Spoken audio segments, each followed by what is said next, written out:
à l'intervention de Monsieur Forgeau. Oui, bonsoir à tous. J'ai pas la télécommande. Merci. Merci.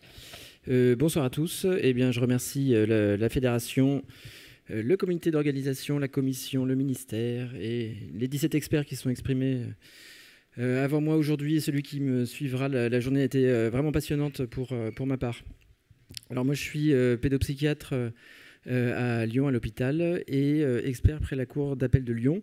Et je vais essayer de répondre aux questions qui sont posées par le comité d'organisation sur la question de l'expertise psychiatrique pour les mineurs auteurs de violences sexuelles.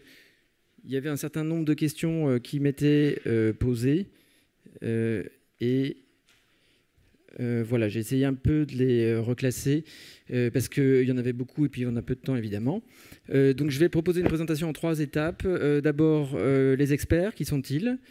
Deuxièmement, les missions qui nous sont demandées, posées, quelles sont-elles et comment est-ce qu'on pourrait peut-être les améliorer. Et troisième point, ceux dont on parle depuis ce matin, les mineurs auteurs de violences sexuelles, qui sont-ils aussi, puisque c'est les questions sur lesquelles on est appelé à répondre. Les experts, alors voilà, la diapo est intitulée comme une série de TF1 des années 2000 là, qui avait eu un grand succès parce qu'elle avait popularisé le travail des médecins légistes auprès du grand public. Là, on est dans un domaine nettement plus confidentiel. Ces experts-là, on est un domaine qui souffre d'attractivité, hein, qui manque clairement d'experts quoi, et de recrues. Et donc, c'est le grand défi face auquel on est aujourd'hui. La question du discernement qui va être posée pour les auteurs de violences sexuelles oriente naturellement les magistrats à requérir l'avis d'experts psychiatres, puisque ce sont les psychiatres qui répondent sur la question du discernement. On peut trouver ça dommage, puisque c'est souvent le cas aussi, mais peut-être de manière trop rare. Il peut y avoir des expertises psychologiques, évidemment, qui sont demandées pour ces auteurs de violences sexuelles mineures, et c'est extrêmement intéressant, parce que l'expertise psychologique, elle va pouvoir peaufiner, approfondir certains aspects sur la psychopathologie, sur les liens affectifs, sur le système familial, utiliser des tests projectifs, comme on a parlé tout à l'heure, Pascal Roman. Alors, ce sont des expertises, je dis, relativement simples au niveau technique. Il y a peu de troubles psychiatriques, c'est ce que je dirais dans la 3e diapo. Il y a assez peu de troubles psychiatriques chez les auteurs de violences sexuelles mineures. Donc ça donne des expertises peut-être plus simples, effectivement, que d'autres, par exemple en assistance éducative, où les situations sont plus intriquées, complexes. Néanmoins, tous les cas existent, et puis il y a aussi des expertises compliquées pour les auteurs de violences sexuelles mineures. Et il y a aussi un signe cardinal qui est retrouvé souvent, ça a été dit ce matin par un confrère expert, qui est celui de l'alexithymie, hein, avec un vide, une difficulté du jeune pour exprimer ses vécus, pour lire un peu ses propres émotions. Donc ça fait des discours assez vides, et ça fait techniquement des expertises qui peuvent être un peu plus simples. Ce qui n'enlève pas tout leur enjeu et toute la dimension relationnelle très forte, j'en dirai un mot aussi après. Alors attention, la grille de lecture des expertises pour les adultes n'est pas applicable telle quelle pour les enfants, les ados. Hein. Il faut des compétences dans le champ de la clinique développementale et puis dans le champ de la pédopsychiatrie légale, ne serait-ce que pour le code de la justice pénale des mineurs que nous a présenté Madame Grunenwald ce matin, où des compétences spécifiques sont vraiment requises. Hein, et on voit passer beaucoup d'expertises où en fait on est trop peu de pédopsychiatres. Les expertises sont souvent établies par des psychiatres adultes, mais du coup il n'est pas statué par exemple sur la question du discernement au-dessus et en dessous de 13 ans, tout simplement parce que c'est un savoir un petit peu différent et que ça se pose de façon un peu différente. L'exploration clinique, elle doit être complète, exhaustive. Un examen de la sexologie, hein, ça a été dit tout à l'heure par Madame Bertsch, est particulièrement intéressant, important à effectuer. On voit aussi passer pas mal d'expertises qui n'explorent pas en fait la question de la sexologie. Les pédopsychiatres experts, alors les pédopsychiatres, on est très peu. Déjà, de manière générale, je pense qu'il doit y en avoir une trentaine dans la salle, donc c'est une fraction importante de l'effectif national, malheureusement. Les pédopsychiatres experts, on est encore moins. Sur les listes, il y a beaucoup de gens qui sont inscrits, enfin il n'y en a pas beaucoup déjà, mais qui sont inscrits sur la liste de pédopsychiatrie, mais qui en fait sont des psychiatres adultes qui dépannent en pédopsychiatrie. Voilà, donc en fait on est très peu. Inconvénient qui a aussi peut-être un avantage, c'est qu'il y a une forme de goulot d'étranglement, qui est que vous avez potentiellement quelques dizaines d'experts pédopsychiatres qui rencontrent quelques milliers d'auteurs de violences sexuelles mineures. Donc là, il y a un point, il y a peut-être un endroit, un levier qui peut être utilisé parce que du fait de cette catastrophe démographique en cours. J'accélère un peu. Les missions qui nous sont posées, elles sont ni spécifiques de la question sexuelle ni du mineur. Ça pose évidemment certaines difficultés. Il m'était posé la question de ce qu'il y a des questions qui seraient pertinentes à poser en plus. Alors, mon premier réflexe, ça a été la prudence, de se dire on ne va pas empiler les questions. Déjà, on manque d'attractivité pour l'expertise. Alors, l'idée, c'est pas de partir dans des missions avec 15 questions spécifiques et puis de rajouter une question à chaque fois qu'il y a une actualité qui est... Voilà, on ne va pas demander si... alors, il y a les violences sexuelles, il y a l'autisme, il y a les ados avec les couteaux en ce moment. Enfin, voilà, on ne va pas empiler les questions.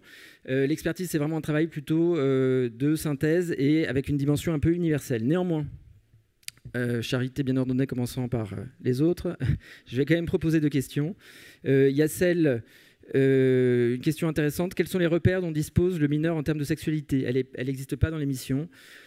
Très souvent, les jeunes, face aux questions sur la sexualité que j'évoquais, on va assez loin dans les détails, on leur parle de leurs pratiques, on leur parle de ce qu'ils regardent comme pornographie, on ne demande pas juste pornographie, oui, non, on essaye de savoir. Voilà, ils sont choqués, ils disent « mais qu'est-ce que c'est que ces questions ? Pour qui vous me prenez ?» machin. Ça pourrait être un appui pour l'expert d'avoir une question sur ces repères. La question du discernement, donc elle existe dans la trame, hein, comme ça a été dit ce matin. Hélas, elle n'arrive pas jusqu'à nous, hein, cette nouvelle trame. Je l'ai vu passer très peu de fois la question spécifique sur le consentement en fonction de l'âge et de l'article, non plus 122.1, mais L11-1 du CJPM. La petite proposition que je fais en plus, c'est de dater les faits dans la question. Alors, il se trouve qu'à l'instruction, la période de prévention, elle est précise, par exemple. Donc, on a une période, mais en fait, l'expert devient un expert en chronologie des faits, puisque c'est déterminant. Si les faits se sont passés à l'été 2022 ou 2023, ça change tout pour la question de ma discussion de discernement. Donc, en fait, on se retrouve à explorer les dossiers pénaux, parfois avec difficulté, et en n'ayant pas tous les outils adéquats. Donc, notamment à la phase de l'enquête, ça serait intéressant que dans cette question, les faits soient à minima datés. J'en arrive peut-être au plus intéressant, qui sont les mineurs auteurs de violences sexuelles. Donc dire que l'expertise, c'est un moment clé du parcours, c'est un moment très fort. Hein. Dans tous les autres espaces, je caricature évidemment, mais il peut utiliser des faux fuyants. Mais vous comprenez, c'est mon hyperactivité, mon potentiel, c'est la police, c'est le juge des enfants qui m'a placé, c'est la belle-mère qui m'a monté une conspiration, etc. Bon. Vous avez certains éléments, c'est un moment en fait de réflexion commune hein, où il a un peu à faire face. Il voit quelqu'un en face de lui qui se pose des questions, qui essaie de réfléchir sur sa situation. Ça peut être une matrice à sa propre réflexion. Hein. Donc c'est ce qui a été dit aussi tout à l'heure par Pascal Roman. Vraiment un moment où il peut s'interroger de manière sur son fonctionnement en y étant un peu poussé par la procédure, mais vraiment un moment qui peut être extrêmement riche. J'en arrive à... Je me suis aventuré à une typologie des auteurs d'experts, évidemment. La typologie des experts, alors celle-là, bon, je la garde pour moi pour l'instant. Mais celle des auteurs de violences sexuelles. Pourquoi ? Parce que, en fait, c'est la question qui nous est posée, hein, tout simplement. En tant qu'expert, il faut s'engager. Il y a un magistrat qui nous missionne, qui n'a aucune idée au plan psychopathologique. Bon, en fait, ils sont quand même très compétents, ils ont l'habitude, notamment les juges des enfants, mais théoriquement, son savoir est quand même juridique et non clinique. Et il a besoin que vous vous engagez dans une piste ou dans une autre. Cette typologie, je l'ai établie aussi avec les outils qui ont été cités hein, dans la présentation de Thierry Pham. Le préadolescent alexithymique, hein, j'y reviendrai, je l'ai cité là déjà, le mal attaché vulnérable, le retard mental qui est un peu un cas particulier, puis je suis content que Madame Vicenzuto en ait parlé tout à l'heure avec les TND parce qu'on avait peut-être insuffisamment parlé jusque-là, et puis les troubles paraphiliques débutants qui sont rares, et alors c'est pas exactement... oui. Là, j'avais modifié un peu les fréquences parce qu'elles sont un peu caricaturales, celles que j'ai notées là, donc ne retenez pas, c'est un peu à la serpe, évidemment.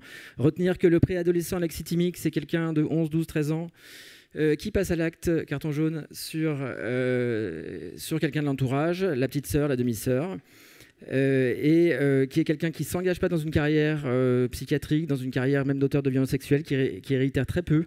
Je reviens sur la faible récidive, hein, ça a été dit tout à l'heure, c'est extrêmement important. Je renvoie là-dessus sur le rapport Romero aussi 2022 qui était vraiment extrêmement éclairant sur ce sujet. La paraphilie débutante, c'est plutôt rare, mais là c'est plus récidivant. Et au milieu, vous avez ce que j'ai appelé le mal attaché vulnérable, en gros les futurs troubles de la personnalité. Cluster B notamment, troubles de personnalité narcissique, borderline, on est assez mauvais pour les détecter en pédopsychiatrie, surtout du côté narcissique, dont on voit un peu la froideur plutôt sous l'angle peut-être du trouble du spectre autistique. Mais je finis sur la question de la pornographie, parce que j'étais vraiment intéressé par ce qui a été dit par plusieurs intervenants et puis par Madame Hernandez tout à l'heure. Le préadolescent alexithymique, c'est donc un jeune qui est en manque de représentation. Il va sur les sextubes, et qu'est-ce qui donc alors il dit toujours, je lui dis quelle vidéo, quelle catégorie tu demandes, il dit toujours c'est la page d'accueil, quoi. Donc au début je me disais il veut pas me dire, etc. Bon, je crois que c'est vraiment la page d'accueil. Il regarde la vidéo, il tombe sur quoi? Il tombe sur une scène où l'actrice de sextube, en fait, elle a tous les critères d'une petite sœur. En fait, c'est quelqu'un qui est bien jolie, bien mignonne, qui fait ce qu'on lui dit, qui accepte les règles posées par l'autre, qui accepte d'être dirigé, et c'est quelqu'un qui fait confiance. Donc, ce que je veux dire par là, c'est que pour un jeune qui est en manque de représentation du fait de cette alexithymie, qui a cette difficulté à lier vie émotionnelle et symbolique, voilà, il voit cette scène, il reconnaît en fait la petite sœur. Il se dit, voilà, c'est une situation d'aînesse finalement. C'est une situation asymétrique que je connais et que je peux peut-être reproduire dans mon existence d'adolescent. Ce que ne va pas se dire un adolescent qui sera lui plus en lien avec les systèmes émotionnels et symboliques. Et avant de prendre le carton rouge, je dirais juste que pour l'adolescent qui, lui, a un peu plus de capacité et qui ne va pas passer à l'acte, le risque en revanche, c'est de rester dans la sphère de l'auto-érotisme et de ne pas passer à l'allo-érotisme. C'est un terme que j'ai entendu ce matin, que j'ai beaucoup apprécié. C'est-à-dire que la sexualité, c'est un facteur socialisant normalement à l'adolescence. Et là, ça va être au contraire un facteur désocialisant, parce que l'exposition au porno le replie sur son auto-érotisme. Merci.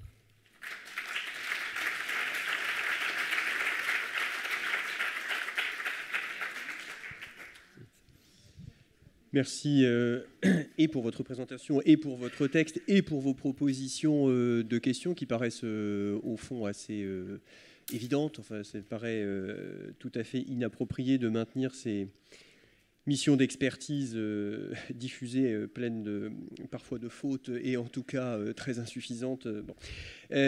Donc ça fait évidence, mais ma question porterait sur ce qu'on pourrait attendre derrière les questions d'expertise, parce qu'en réalité, bon, les questions sont assez formelles. Ma question porterait davantage sur l'idée que vous vous faites et que vous pourriez nous transmettre de l'éventualité d'un référentiel des attendus derrière les questions posées par l'expertise, c'est-à-dire au fond, est-ce qu'il ne serait pas... Et notre question s'appuie sur le fait bien connu que les rapports d'expertise sont très hétérogènes dans leur contenu et leur qualité. Et donc, est-ce que vous avez dans l'idée que concevoir... pour cette population tout à fait particulière de mineurs auteurs de violences sexuelles, concevoir derrière la mission d'expertise avec ces questions un référentiel des attendus, ne serait-il pas utile ? Je pense en effet, et à mon avis d'ailleurs, en tant qu'expert, on se le construit en fait implicitement. Sans le mettre noir sur blanc, mais en fait, il existe, quoi. Quand je dis que petit à petit, dans mon activité d'expertise, je me suis intéressé à la question pronostic, pour laquelle je pense qu'on manque de guidelines, pour le coup, de référentiel, pour le dire en français. C'est vraiment cette typologie, elle m'est venue après presque une dizaine d'années d'expertise, où je m'aperçois qu'en fait, vraiment, ce qui peut aider le magistrat, c'est si, quand même, j'arrive à créer des grandes catégories qui ont tous les défauts qu'ont les catégories, évidemment, mais quand même d'orienter vers, voilà, de savoir dans quelle sphère se situe le sujet. Donc effectivement, ce référentiel profond, finalement, avec les magistrats requérants, en fait, on se comprend, on s'écrit plus qu'on ne se parle. Mais il y a des implicites qui transparaissent. Et moi, cette question de la réitération, elle me paraît essentielle dans l'expertise. Trop souvent, je ne l'ai pas dit, par manque de connaissances, le risque de réitération, le risque de récidive des mineurs est surévalué, notamment quand c'est des psychiatres d'adultes qui font l'expertise, parce que voilà, quand on ne sait pas bien, effectivement, la prudence indique qu'il faut quand même plutôt s'associer au maximum de sécurité. Et normalement, c'est extrêmement intéressant de distinguer les situations à haut risque de celles qui le sont moins. Et alors peut-être une question subsidiaire, puisque vous l'avez abordé en fin d'entretien, vous proposez 2 nouvelles questions, pas pour effectivement démultiplier les questions. Néanmoins, au regard de nos échanges de cette journée, est-ce que spécifiquement, lorsqu'il s'agit d'affaires de mineurs auteurs de violences sexuelles, une question portant sur la consommation de pornographie vous paraîtrait-elle nécessaire ? Moi, je la mets dans la question sur les repères sur la sexualité. Ça me paraît absolument nécessaire de demander aux ados. Alors souvent, dans leurs réponses, d'ailleurs, ils confondent la légalité et la moralité. C'est-à-dire que comme ils sont là pour une infraction à caractère sexuel, ils disent qu'ils ne regardent plus de porno, qu'ils n'ont plus de sexualité, plus de masturbation, plus rien du tout. Voilà, si la question est posée noir sur blanc, je trouve qu'on est plus légitime à vraiment explorer ce champ avec eux. Parce que sinon, bon, ils manient une pudeur un peu pour essayer de nous repousser sur ces questions qui sont effectivement embarrassantes. Bonjour. Ça y est, je vous vois. Une question. Est-ce qu'il y aurait un intérêt, selon vous, à ce qu'il y ait une liste d'actes de procédure qui soit systématiquement communiquée aux experts de mineurs auteurs ? C'est-à-dire l'audition systématique de la victime, de l'auteur ou pas, enfin, le contexte de révélation des faits. Est-ce qu'il y aurait un intérêt à ce qu'il y ait une liste d'actes de procédure ? Alors, en fait, moi, je les demande. Je demande effectivement les auditions, je demande les actes effectués. Ça me paraît essentiel quand même, dans le recueil de l'anamnèse, dans la trajectoire. C'est vraiment essentiel de recevoir un jeune dont on sait déjà un petit peu ce qui lui arrive, pourquoi il est là, quelles sont les mesures. Ça n'empêche pas d'avoir un regard neuf sur lui tout de même. Donc moi, je les demande et en général, elles sont communiquées. Donc je ne sais pas s'il faut en faire une systématisation plus forte que celle-là. En fait, on nous sollicite pour une mission, on demande des pièces, on les reçoit. Ça marche assez bien sur ce côté-là. Il y a une question dans le public. Merci beaucoup pour votre très très bonne intervention qui m'a rassurée parce qu'en effet, vous décrivez les mineurs que je retrouve aussi une obligation de soins en addictologie.